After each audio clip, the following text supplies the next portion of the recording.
Life is a workout, and Smoothie King is here to help you power through.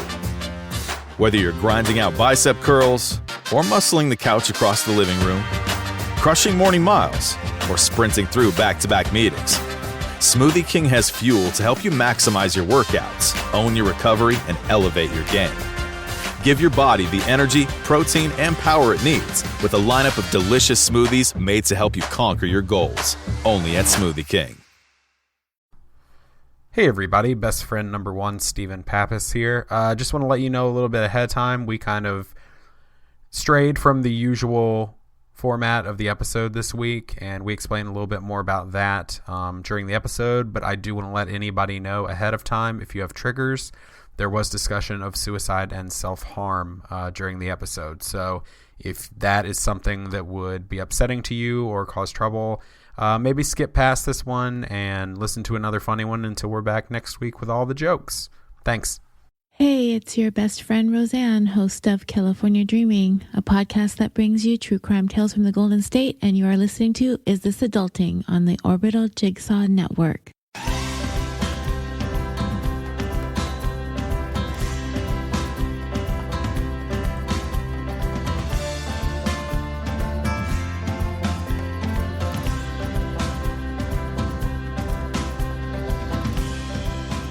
Hey everybody, and welcome to Is This Adulting, a weekly conversation between two best friends navigating adulthood as overgrown man-children. I'm best friend number one, Stephen Pappas. And I'm best friend number two, Chris Grimmett. So if this is your first time listening to Is This Adulting, welcome, and you're going to be real confused. So this is going to be kind of a different episode than what we usually do. We're recording not on our usual night for reasons I'll get into a little bit later. And really, it has just been a very interesting and taxing week. And so we've decided from time to time, if we have an exceptionally, not necessarily bad, but bad week, and we need to really focus on mental health, we're gonna do little one-offs here and there when we really need to, just called Real Talk. And we're going to sit down and we're going to talk about what's going on and how we've been feeling and really hash that out, because this week is just not a week where I think either one of us is in a great place to do the comedy show that so many of you are used to receiving. So if this is your first time, I hope you enjoy the conversation, but please definitely stick with us. We'll be back making jokes and playing stupid games next week. Or go back and listen to last week's episode. And we're about to hit a month solid of guests, and we got some really great guests coming on. I'm really excited about it. So stick with us, but this is going to be just kind of a different format. I do want to get into quick housekeeping. We just want to say thanks to Roseanne from California Dreaming for the audio drop at the beginning of the episode. Those are still coming into the email, so if any of you want to send us that, you can send it to us at isthisadultingpod@gmail.com and just record yourself saying, hey, this is your best friend and your name from wherever you live, and you're listening to Is This Adulting. We got one from Macedonia this week. Ooh, that's so fun. like they're coming from around the world now. I know who that one is. That's exciting. Oh, do you really? Yeah, I do. We both know who it is. Oh, okay. Now I feel dumb. Yeah, you're making it took you a while to make the connection. It did take me a while to make. It's been an exceptionally taxing week. I was just like, oh, cool. We have random listeners in Macedonia. All right, that makes sense. We also want to say thanks to Katie B and Chris O for increasing their monthly pledges on Patreon. We really appreciate your support. We could not make this show without any of you. I realize I have like a much more NPR voice than usual.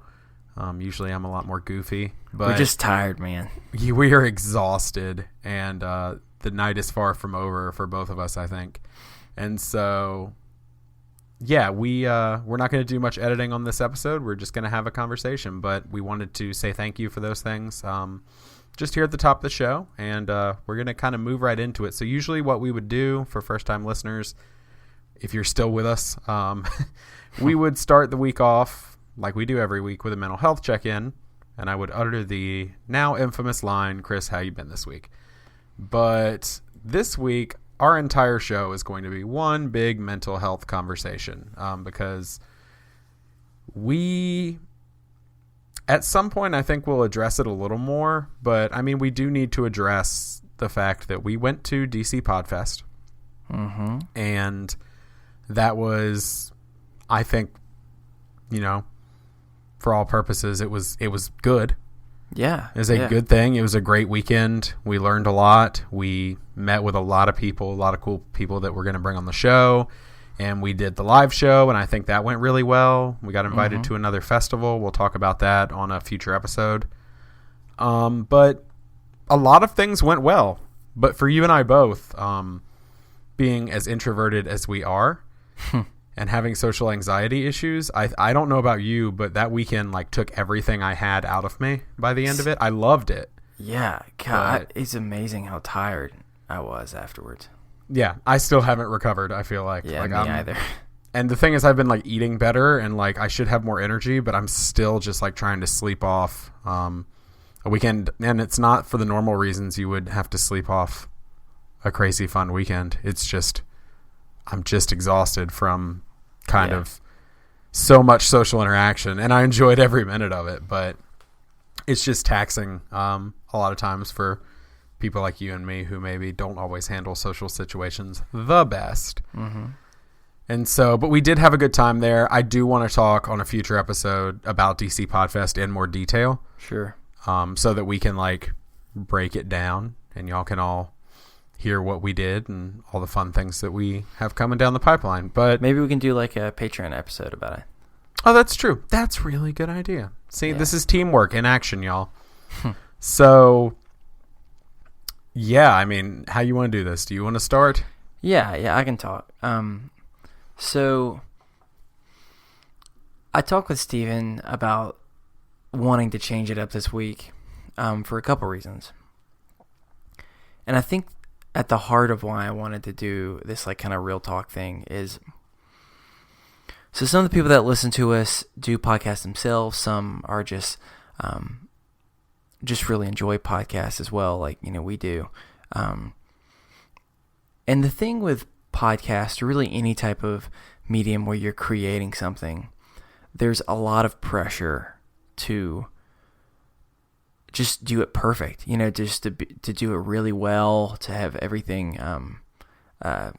clean, crisp. I mean, even us, when we're the last thing from a perfect professional version of a podcast, still there's just a lot of pressure to do that, and we take seriously both wanting this podcast to be a place where people can feel heard and accepted, and people can feel like that they belong to this community, since so many don't have that luxury in their lives. But some weeks are harder than others when it comes to just be able to I wouldn't say that we put on a brave face, because we're very honest about our struggles. I think, right. But I think that we just both had a very interesting week that neither of us were expecting, to where,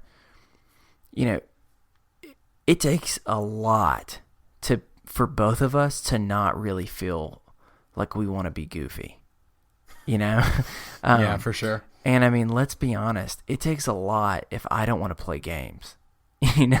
For anyone who listens to this podcast, then that I have a borderline unhealthy relationship with how much I love playing games. But so it's just been an unexpectedly rough week. And so I'll just kind of share with you, since, I mean, Steven, you don't even really know kind of what's going on. You just know it's been bad. No, yeah, we haven't talked in too much detail. I mean, we haven't, but... Yeah.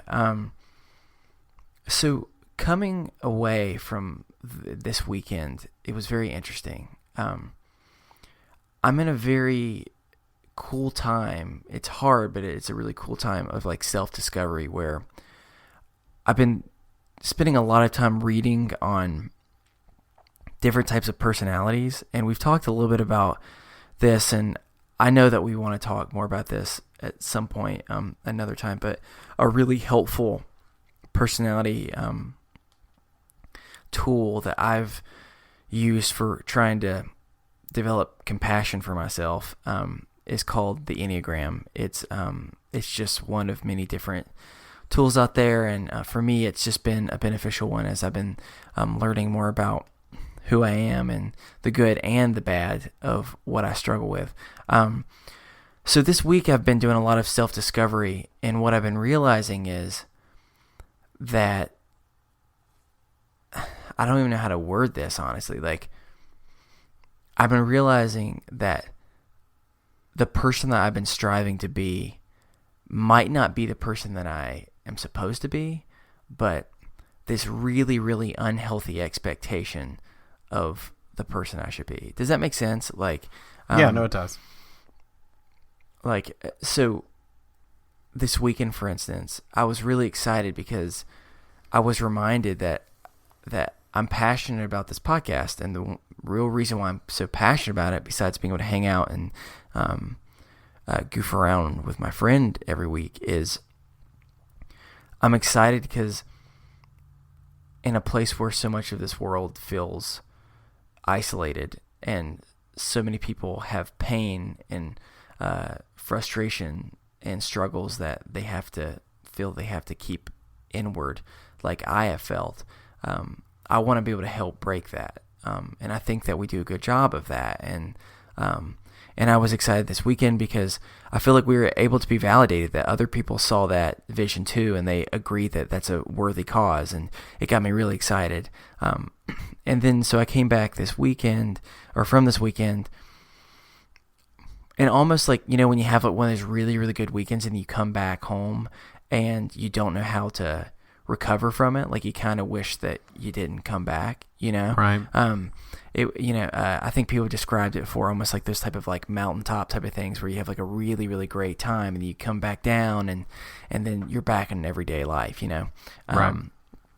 And then you start reminding yourself of all the imperfections and all the things that you're struggling with. And so, well, anyway, so I'm kind of speaking in circles, but the main thing that I've realized is I put a level that I was not even fully aware of, an unhealthy level of criticism on myself. And not criticism necessarily of small things. You know, it's not like my wife Kate, for instance, one thing that I know that she really struggles with is she'll beat herself up over, you know, things like, I shouldn't have said that to that person that way, or you know, like small things that it can like really just eat her up throughout the week. For me, it's not as much that. I realize that I put unhealthy expectations of what I can accomplish in this world, and more in the sense of if I don't do something, then I failed a large group of people, and if I failed them, then I failed like society. Does that make sense what I'm saying? Like, no, I think it does. I since I've known you, you've put a large amount of pressure on yourself, but I mean, I could have told you, yeah, you put an obscene amount of pressure that is really unwarranted on yourself. Yeah. And with that, it's because I've learned a lot about, as I'm learning more about my personality, I'm realizing that there are people out there like me, and recognizing that this is the self-realization I've had to go through this week. Like, I remember before I was even dating my now wife, Kate, I got to a point where I had to realize what many people realize, and it's I have to stop looking for love. I have to stop looking for a specific relationship, because if I'm looking for it, I'm always going to put so much pressure that it can never actually exist. You know, I'm going to suffocate it. And instead, I have to learn how to become okay with myself and learn that I'm worth being loved. I need to learn how to love myself before I can let someone else love me. And so in that same type of way, I've realized I've been doing the same thing on a macro level when it comes to the missions I'm involved with and the things that I care about, and just realizing I'm over here putting both an unwarranted and just an unrealistic, and I guess almost unintentional narcissism of I can accomplish so much, and that and I've just been realizing how much it's weighing me down, and I compare myself to others so much. Like, I'll see someone who's done something amazing, they get an award or something, and it's not that I don't want the award, but I see that they do those amazing things, and then I feel like I look at myself in the mirror and I go, like, you are a fraud. Like, Chris, like, you will never be that, and everyone can tell. You know what I'm saying? And it's just, and so it's been just a very, very hard last couple of days. I mean, so today, for instance, I went to this event this morning, and it was a similar situation where they were honoring a lot of really amazing people who've done beautiful things to help so many in the community that I live in. And the whole time I sat there, and I wasn't jealous or anything like that. I was so moved by the things that they do, and simultaneously I'm sitting there, and I have this internal critical voice just saying, like, look at how amazing they are. Like, not only will you never be that, you shouldn't even be here, because you're disgracing how great of a person they are by you even pretending to be that, you know? And again, and so it's like a really harsh thing. And so I left from that, about to go to work, and instead I had me a freaking meltdown. Like, I'm over here I was so upset that I honestly, like, I was crying in the car, and I found like a random parking lot just to cry in. So I'm sure if anyone was walking by, they would have been like, "Oh crap, who's this dude?" But I debated on our best friends group on Facebook, almost recording a video, like me crying and just being like, if you have a really bad day today, I just hope you know that I'm here for you and that you're not alone. And the only reason why I didn't, honestly, was, I mean, I think other people will get this. I think you will too. I didn't want to see myself, you know? Like, I like, the last thing I wanted to do was look at a reflection of myself because of how bad I currently felt about myself. So the good news is, from that, I was able to do some things that was really just some really good self-care for me. And throughout the day, I started to be able to get a little bit of healing, and I was able to calm down, and I was able to realize that maybe what I need to do is I need to remove some things from my life in order that I can start living again, you know? So I've just been trying to figure that out, and it's interesting how it's almost coming away from or coming back from the podcast festival. I realized, man, I'm getting glimpses of the type of person I want to do, the type of thing I want this podcast to be, the type of support and positive influence in the world that we can make. And then I came back, and then that internal critic just ate me alive, and it has been for the last like 2 or 3 weeks. And so so one thing that me and my friends listened to actually on the way up to DC, that it's been on my mind so much lately, is we listened to an interview, and this one I think it was this really, really wise woman we were listening to said, you need to be able to learn how to find that unconditional self-loving friend. And that's not exactly how it was worded, but pretty much the idea of Cora, what she was saying is, you have to be able to unconditionally be your own friend. You have to be, like, the way that you look at your friends and go, I love being around them because they have so much to offer. They have so much to give this world. Like, you have to be able to give yourself that same forgiveness, that same, excuse me for using a little bit more of a probably spiritual related word, but give yourself that grace of realizing that you deserve it too, not just your friends. And so what I've been trying to do these last couple of days, and it's been hard, is try and learn how to unconditionally be my own friend and see me as worth something, you know? And I know I've been talking in circles, so I want to kind of get your thoughts on this too. But no, you're fine. But I appreciate you letting me just kind of process this out, because this is kind of just what's been going in my head. And the reason why I want to be honest and transparent about it is because I don't think that I'm the only one that has felt this at some point, whether it's constant or, it's just people have felt that for seasons. And I think that sometimes I can be so goofy, and maybe I don't have as much of a dedicated negativity corner, so to speak, that sometimes people might misinterpret that I'm doing great all the time. And if anything, I just wanted to be able to use what I'm currently trying to process on how to love myself as validation and empowerment for other people, of saying, like, I promise you it's not you. And I think the only way that we can really make change in this world, and the type of movement we're wanting to as a podcast to do, is if we, in every possible way that we can, in every relationship that we have, we don't fall for the same tricks and standards that we have to do, where we have to pretend like everything's okay, Like, I mean, I know it might make some people uncomfortable, but I mean, more even today, like, I carry my emotions on my sleeve. Steven knows that more than most. Like, if I'm pissed off, if I'm hyper, if I'm sad, And this morning, I've seen people that know me decently well. They're like, "Are you okay?" And I could have totally have just gone with, "Yeah, I'm just feeling sick. I'm not feeling that great," or just reluctantly saying, "Yeah, I'm doing fine."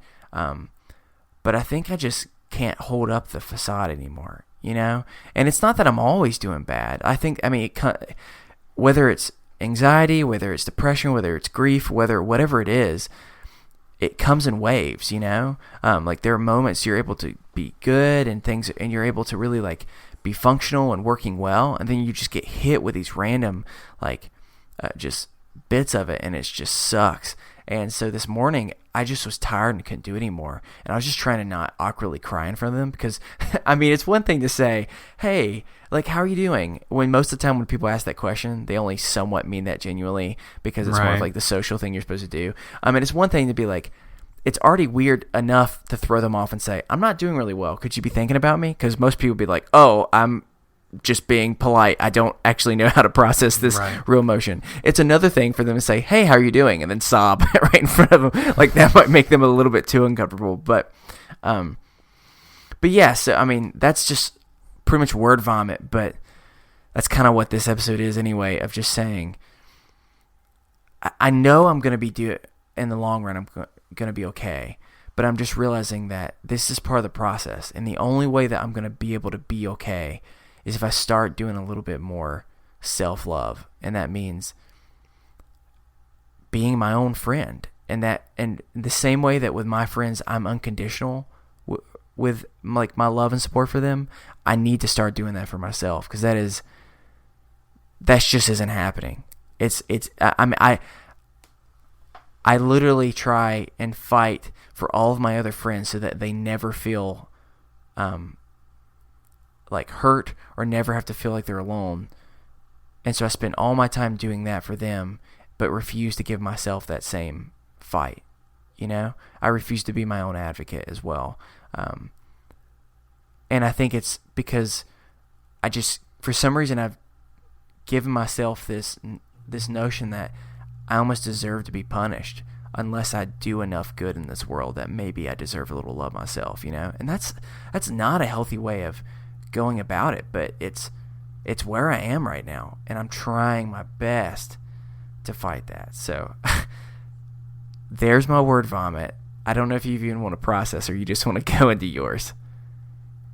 I'm sorry, I haven't been listening for the last... No, I'm just kidding. Sure, yeah, I know. No, can I, before I kind of respond... Yeah. Can I read you a series? You know Brené Brown, right? Yes, I do. And anyone who doesn't know, please look into her, because she's amazing, and I have a good feeling that you're about to provide another amazing bit of wisdom from her that will mess me up for the next 3 days. There's a series of quotes that I'm going to read that I thought of when you were talking about this. All right, let's hear them. So she writes, the truth is, belonging starts with self-acceptance. Your level of belonging, in fact, can never be greater than your level of self-acceptance, because believing that you're enough is what gives you the courage to be authentic, vulnerable, and imperfect. What we don't need in the midst of struggle is shame for being human. As it turns out, we can't practice compassion with other people if we can't treat ourselves kindly. The irony is we attempt to disown our difficult stories to appear more whole and more acceptable, but our wholeness, even our wholeheartedness, actually depends on the integration of all our experiences, including the falls. Because shame hates it when we reach out and tell our story. It hates having words wrapped around it. It can't survive being shared. Shame loves secrecy. When we bury our story, the shame metastasizes. Joy is as thorny and sharp as any of the dark emotions. To love someone fiercely, to believe in something with your whole heart, to celebrate a fleeting moment in time, to fully engage in a life that doesn't come with guarantees. These are risks that involve vulnerability and often pain. So, that just made me cry, dude. Like, one, she's incredible. I'm literally have freaking tears falling down my face right now. God. It's just when you were talking about that, I immediately was like, and Brene Brown. The first quote I was looking for was the first one I read of belonging starts with self-acceptance. But no, my response to you is, if we are a group of inclusive and accepting and authentic people in this podcast and in this podcast community and in the best friends group, then that has to start with us. And I'm the pot calling the kettle black over here. I mean, you know that. Yeah. Like, I mean, I'm. What's odd is you kept saying, like, you sit and watch people get awards, and like you think, I shouldn't be here because I'm not doing what they're doing. I could always be doing more. I'm not doing as much as they're doing. And what's funny is I look at you and I see that, and I feel that way when I look at you and I see everything you're doing, and I'm just like, shit, man. Like, I could be doing more. Like, I'm not doing anything. What am I doing? And so, like, I know that feeling, but, like, it astonishes me when the people that I look up to and I see them doing things, and I'm floored by their generosity and their kindness and their compassion and their dedication to the things they care about. When I see those people say that they are having the same thoughts but about others, it's shocking to me. So, like, I was kind of floored by that, where I'm just like, wait, what do you mean you aren't doing enough? You literally do everything for everybody, you know? And so it's just a matter of, like, yeah, man, like it said, belonging starts with self-acceptance. And so if we're going to build this, like, you have to accept who you are and care about who you are. And like I said, that's the pot calling the kettle black. Hardcore. Yo, I wasn't prepared to freaking be boo-hooing during real talk. Oh my God. I'm like, sorry. Snotty. I need to, like, just, the only thing that's kind of near me right now is my wife's scarves. And I feel like if I wipe my nose on that, she's gonna, somehow she'll find out. Just use your jacket sleeve. It's okay. Oh yeah, that's true. You have a jacket sleeve. But it's okay. I'm going to do my best not to get boo-hooey later. Hey, all I can say is, anyone who's listening, it's okay to cry. Yes. I think I've actually told you this before. Whether it's a little crass or not, it's the truth. There are 3 things in this world that when you get out, it immediately makes you feel better. When you cry, when you poop, and when you vomit. And I know all of them are like, that's a little bit vulgar or gross, but it's the truth. And I'm a hardcore advocate to letting it out. Maybe not all 3 at the same time, because that's a lot to deal with for one little area. But I'm in support of all 3, because all 3 can dramatically make you feel better. And so don't think you're the only one that cries. I promise you. This is like the 3rd or 4th time I've cried today. And so, and sometimes that's the only way you can heal. And that's what I'm trying. At least that's what I'm telling myself right now. See, you're better than me because you actually like embrace the cry, so it's less awkward. Like when I'm on the podcast, if I start it, I get the chokiness because I'm trying to stop it. Yeah, and so I get like the weird chokiness. So I'm gonna attempt to not get that later. Okay, we'll see how you do. Yeah, we'll see. Also, I'm really excited because this is totally not unrelated, but I'm going to be volunteering with a group of young adults this weekend and going on a trip and chaperoning a trip. And the whole theme of the weekend is based on Brene Brown's book, Braving the Wilderness. Cool. And I'm really excited about it. Good. So, you can bring more wisdom. Yes, I will come back with all of the wisdom because I'm going to be super smart. and can I and then this is the last thing I'll say, and then we can kind of transition into I want to kind of hear how things are going for you. I know a little bit, but a personal if you've ever heard of Robert's Rules of Orders before, I know I always joke around and use this term because they say, if I can have a personal moment of privilege, where you interrupt the thing to ask for something, somewhat selfish, I wouldn't say selfish. I would say, if I'm going to use selfish, I would say like that in the positive sense, like self-care-ish. How about that's the term I'll use? I'm going to just ask for everyone, if you can be thinking of me on Friday night in particular, it's won't kind of go into it now because it could be a whole other thing, but part of what I'm realizing is I'm going to have to let some things go, and Friday I'm going to have to let something go that is going to be very painful and very emotional to let go. So I'll stop with that before I start crying again. Woo! It's not going to be me, right? No, not you. You don't have to worry about that.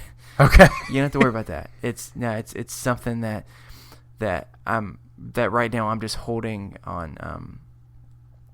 I'm holding myself to an unfair standard of not doing enough, and realizing that what I need to do is I need to take some time away so I can care for myself before I can go back and care for others. I need to ask one question about it. Yes. Is it Augie? It is not. Thank God. It is not my dog, and it will never be my dog. Okay, I had a moment where I was like, oh no. No, poor Augie. I spent a lot of time today hugging my dog, which is a wonderful, wonderful therapeutic thing. Something that a few years ago you would never in a million years would have imagined that I would have been saying. No, about you were scared of everything involving a dog. Yeah. But there was literally a dog one time, just a little levity.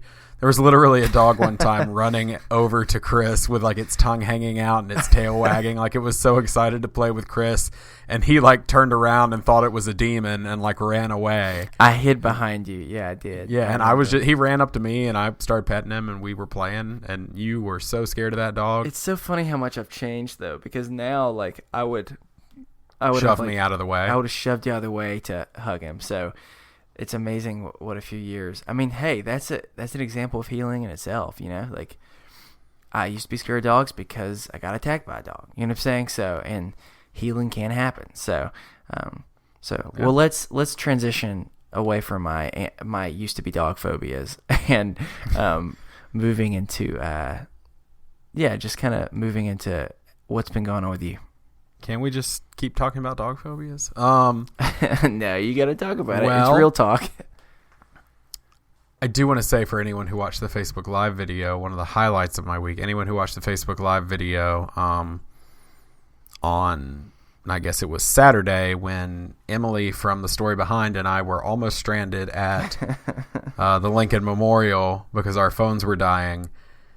I did get a new phone because my battery was on the fritz. So congratulations. I have a new phone and I'm a nerd, so that made me really happy. And what's funny is I've had some really high highs since we got back.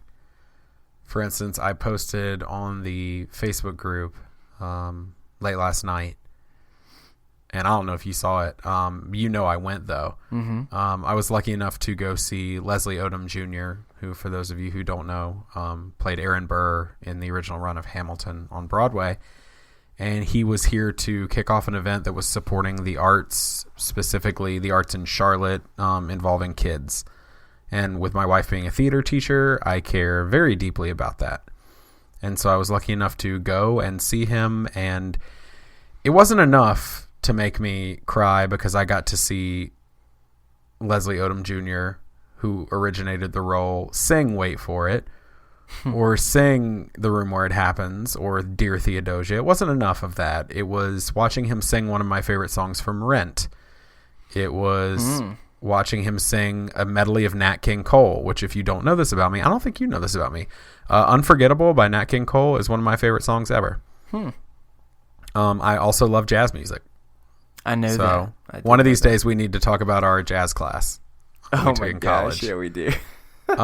Anyway, but no, yeah, and so that melted my heart and made me feel wonderful. But then it was the encore where he came back out and brought sheets of music. He's like, I don't know the words to this song, but y'all want an encore, so we're going to do it. And to anyone who's been listening for a long time and who knows anything about the group, he, with the kids and with his special guest singer, sang You Will Be Found from Evan Hansen. Are you kidding me? That's like your best case scenario. Yeah, well, the thing is, for those of you that don't know, our lovely listener Katie actually donated the money to me for the purpose of getting You Will Be Found tattooed on my arm as a way to remind myself that I can take my life back from depression, from anxiety. And so as soon as I heard the piano chords, I immediately started crying, and the person I was with was like, are you okay? And I was like, just wait. And then he started singing, and they looked at me and their jaw dropped, and I was like, yep. Wow, this is happening. I put up a video of it in the Facebook group of him singing You Will Be Found from Dear Evan Hansen, because he did tell us, make sure this ends up on the YouTubes. Anyway, so I had high highs. Like, that's the thing. It's like those were good moments. But so one of the reasons that Real Talk is happening is because Monday night we got on to record with our guest, and we were in a Skype call, you and me, waiting for our guest to come, and I got a phone call from a friend of mine who was talking about hurting themselves. And as someone who, again, hi new listeners, as someone who attempted suicide in high school, that is something I'm very passionate about. Hey, let's talk, and if you need, let me call the police or let me call somebody to come to you to make sure you're all right.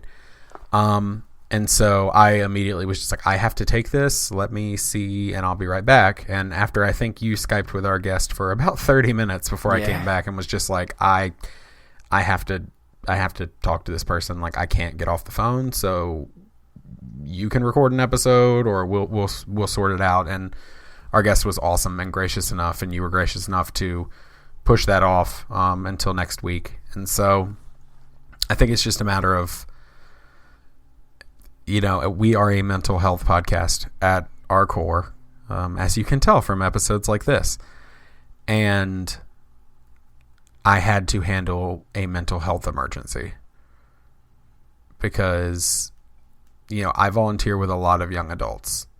So the only thing I will reveal about this person is that they are 17 years old. And that's how old I was when I made my attempt. And when I was dealing with all this, and I felt like nobody was listening. And so my job was to listen. And so that's why I was like, we're not doing the normal episode. I can't. So I think I apologized about 30,000 times to you and our guest, but I had to handle that. And that rattled me for the rest of the night. Got them in a safe situation. But it rattled me for the rest of the night. And yeah, it took me to a weird place because it was very deja vu, just based on the circumstances in some ways. And, after I went through all the stuff I went through as a kid, and then I hid it for 10 years, I swore that nobody was ever going to feel that way as long as I could help them. And I know that there are people who are going to feel that way every day, and I can't help everybody, but if I can help this kid, or if I can help any kid, or if I can help any of the listeners or anybody, like I'm going to do that.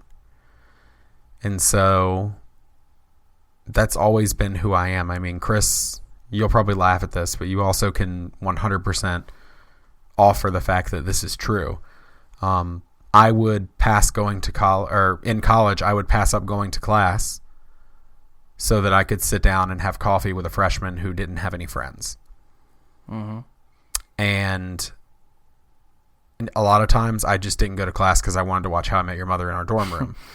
But, you know, it was an added benefit. That wasn't the main reason why you were going, but it was an added benefit that you could also not go to class while providing support and care for someone. Right. So but the class thing wasn't the full reason. But I like drove myself into the ground doing it. Like, I don't remember if you remember, or I don't know if you remember the point in time where I was having breakfast with one person, coffee with another person, and then lunch with one person, and then afternoon coffee with another person, and then dinner with a person, and then going and grabbing a cup of tea or coffee late at night with a person. Like, I was sitting down with 6 to 7 different people a day just to make sure they knew somebody cared. Yeah. Because I almost dropped out of college my freshman year because I felt like nobody cared. And you were actually the one that was like, I do, and like pulled me out of that. Mr. I'm not doing enough. And so it's just a matter of that is where my passion lies, is in making sure no one feels alone and that no one ever feels that they need to do anything rash or do anything dangerous or hurt themselves in any way. And so it was a rough night for me.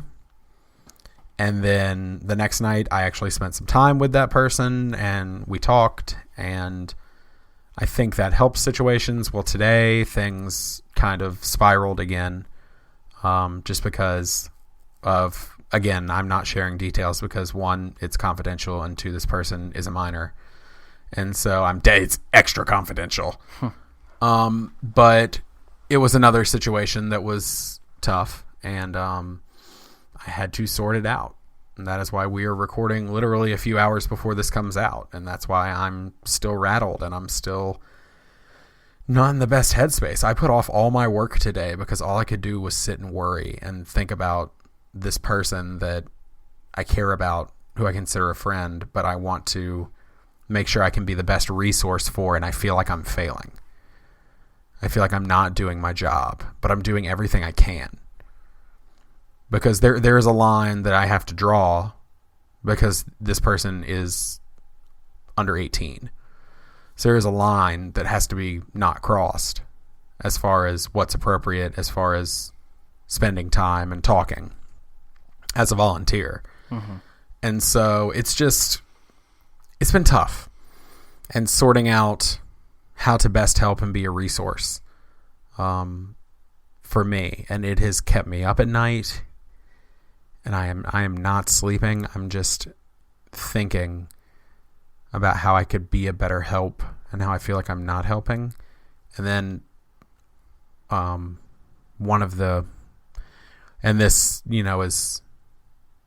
are 3,000 students or 4,000 students almost that go to my wife's high school. So I don't think that this is like, oh, it's that student. But one of those students at my wife's high school, actually one of her students attempted suicide a few days ago. And I know this student. And it's rattled me. It's made things hard for me. And so it's bringing me back to places that I don't like being. Not myself, not being a danger to myself, anything like that, but it makes me feel like I'm not helping everybody as much as I could. Because I literally feel like I should be helping everybody. And that's how I am. That's how my brain works. I mean, I'm having to put aside things. Meddling Kids is going to have a guest host on this week because I couldn't do it. Because I've got too much on my plate. And so there's a guest co-host coming on there this week. Like, I feel like I haven't been doing the work for my one job that pays me very little money, but some money. I didn't do the work yet. I have to have it done by my deadline at 9 a.m. tomorrow, so I'm going to be up late working on that, but I've been shirking off all responsibility because I can't focus on anything else other than you're a failure. You're not doing it. You're not doing enough. You could be doing more. Why aren't you doing more? and it's a very discouraging feeling. And it's a very, my printer literally just came to life in the background for anybody who can hear that. So again, I'm not really editing this episode, so I'm not going to edit that out. It's printing out a message of saying, "You're worth it, Steven." That's what it's saying. Actually, it just does that sometimes. It's Brody sending us a message. No, Brody. The old bro ghost. Yeah. Well, I mean, but speaking of what you're saying, I mean, we're talking about similar stuff, and the words that have just been coming to me more and more lately is, it is amazing how debilitating the mind can be. You know, how, like, it's just this imagery of, like, you step into quicksand, and the more you try and make things better, the more you think about it, the worse it gets. And I think that that's where we've both been, and I think that many people who listen to us know that feeling well. And even those who listen to us that don't know this personally, but are trying to understand it more in order to support those in their life that they care about who do struggle with it. I don't know how to, as a person that for a long time didn't get it, it wasn't until I started to get glimpses of it, of just realizing just how overwhelming it can be, and how it can truly just freeze you in your tracks. And, right. And I mean, like, that's why I took a mental health day today, and I'm very fortunate that I'm in a place now that I can be honest, and because my boss takes that seriously too, I could tell him I needed a mental health day, but just encouraging anyone and everyone, like, if you need it, take it. But the thing I encourage you to do is don't do what I've done in the past, where a mental health day is, I'm going to avoid thinking about everything, instead of like doing one that is truly properly caring for you. Like, so many times I've just said, I'm going to go watch Netflix and instead of not thinking about my feelings, it's almost I'm just pressing pause on my feelings. And then at the end of watching Netflix for 7 hours, then I stand up from the couch and then feel just as bad, if not worse, before. Like, you mean how I literally started The Office over again today and played 3 games of Madden? Yeah, no, I'm with you. Yeah, so that was my mental health day, quote unquote. I had responsibilities, didn't do them. Yeah, so I mean, I just it's just as much of a sickness as anything else is, and when it is debilitating, take care of yourself. And again, me and Steven, we're able to tell each other, we're able to talk to you about it, yet then we can't do it ourselves, which is just the irony that is self-care, Right. Yeah, it's an irony. That's for damn sure. Well, I think we've kind of spilled our guts a little bit. I think we have. So I'm going to do the normal wind down. I'll do it in a much more somber voice, though, if that's what we need to do. If you'd like to send us a topic for discussion or a mental health check-in, we have some of those in the inbox that we're going to be reading on future episodes. Or if you have anything else on your mind, we need to remind you we are not professionals. The advice that we give, we don't really give advice, but the conversation we have is not to be taken as professional advice. But you can send your mental health check-ins and topics over to us at isthisadultingpod@gmail.com. You can follow us over on Twitter at isthis_adulting. Find us on Facebook, and make sure you help spread the word by subscribing, rating, and reviewing in iTunes. That's super important. It helps us kind of get the message out. And if you're looking for a place to... God, this is going to sound cheesy as shit. If you're looking for a place to be found, if you're looking for a place to talk about this stuff, and sometimes it's happy stuff like me posting, here's this Leslie Odom concert from last night, and I'm literally still crying about it. Sometimes it's that. Somebody posted a video of a Newfoundland in there tonight, like a Newfoundland Someone posted a dancing Mountain grandma, dog. and it was Somebody posted a dancing grandma, and it was really great. Like, it's like, so you get that sort of stuff, but you also get people who come in there and say, hey, I'm having a bad day, and this is why. I'm having a bad week, and this is why. And people are there for you. People will send you vibes and think about you. That's the Is This Adulting Best Friends on Facebook. Track us down. If you can't find it via Facebook, because sometimes the search engine is finicky, you can find a link to it on our website, which is isthisadultingpod.com. And we have a link to it on there, as well as other resources and things like that. We're part of the Orbital Jigsaw Podcast Network. You can find our show as well as others at orbitaljigsaw.com. And if you like what you hear, we're almost entirely listener supported, so please consider clicking the Support the Show tab on our website, isthisadultingpod.com. We have tons of cool rewards. Most of them are fun, happy things. We owe a video to somebody now we need to film. I have to color some sheets because I'm literally 5 months behind on getting coloring sheets to one person, and I'm a terrible human for it, and I'm sorry. But been dealing with a lot. So yeah, we do that. Usually, I promise, we're much more fun than this. But sometimes it's okay to get real and talk and be honest and authentic. And so, last but not least, we'd like to thank the collection for the use of our theme music, The Borrowers, off their album Ars Moriendi. And with that, that's going to do it for us here on Is This Adulting this week. I've been your best friend, Steven. And I've been your best friend, Chris. Remember, kids, be happy, stay healthy, and go hug someone.